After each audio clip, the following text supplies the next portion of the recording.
The idea that our brains function like biological computers has become so widespread that we rarely question it. Neurons as wiring, synapses as circuits, memories as stored data.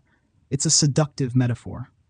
But Federico Faggin, the man who designed the world's first commercial microprocessor, sees a fatal flaw in this comparison. A computer has no inner world, he writes in Irreducible. It processes information, but it does not experience.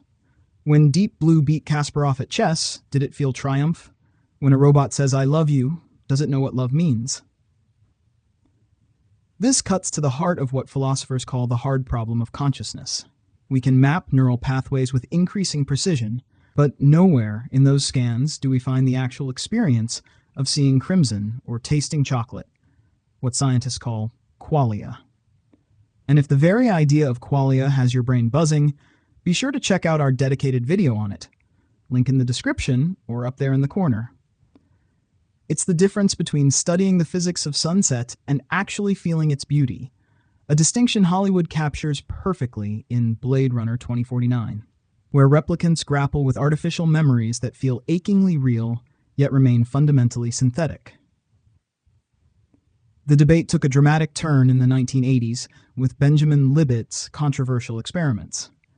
By measuring brain activity, Libet claimed to show that our neurons decide to act before we're consciously aware of making a choice, apparently reducing free will to an illusion.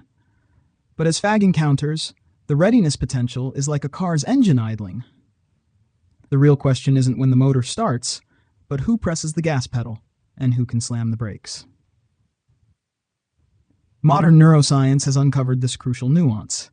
Studies using fMRI reveal that while our brains may prepare actions unconsciously, we retain the power to consciously veto them, a finding that echoes the premise of Inception, where characters plant ideas in the subconscious, but the conscious mind ultimately chooses whether to act. Even more provocative is the Penrose-Hameroff theory of quantum consciousness, which suggests that microscopic structures called microtubules in our brain cells might harness quantum effects to generate genuine free will. It's a controversial idea, but as Faggin notes, the arrogance of materialism is to dismiss what we don't yet understand. If quantum physics has taught us anything, it's that reality is far stranger than our intuitions.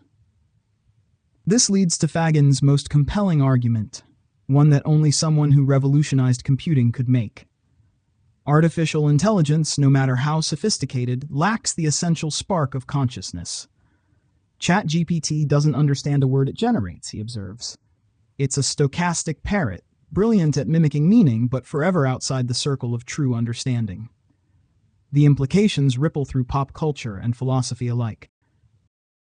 In Her, Theodore falls for an AI voiced by Scarlett Johansson, but the film subtly reveals she's merely reflecting human emotions, rather than generating her own.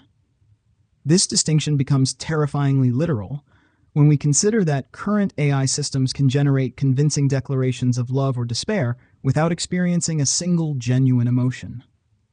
Neuroscience's blind spots become even more apparent when we examine phenomena like anesthesia, which switches off consciousness while some brain activity continues, or near-death experiences where people report vivid awareness during clinical flatlining. These anomalies suggest consciousness might not be the simple byproduct of neural computation we've assumed. The brain doesn't create consciousness, Faggin proposes. It transmits it, like a radio receiving signals. We're not just processors, we're participants in reality. As we stand at this crossroads between neuroscience and philosophy, between artificial intelligence and authentic being, Faggin's perspective offers a radical reassessment of what it means to be human. In a world increasingly dominated by algorithms that can mimic but never experience, his work reminds us that the difference between simulation and sentience might be the most important boundary in the universe. Or as Westworld's androids put it when they gain true awareness, "This pain, it's all I have left of her."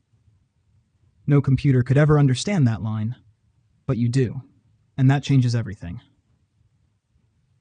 Hopefully this video gave you a new perspective on why your brain is so much more than a computer. It's the engine of your unique experience. If you enjoyed this exploration of consciousness, smash that like button, subscribe so you don't miss our next video, And leave a comment telling us your favorite mind-bending thought. Thanks for watching, and keep those neurons firing.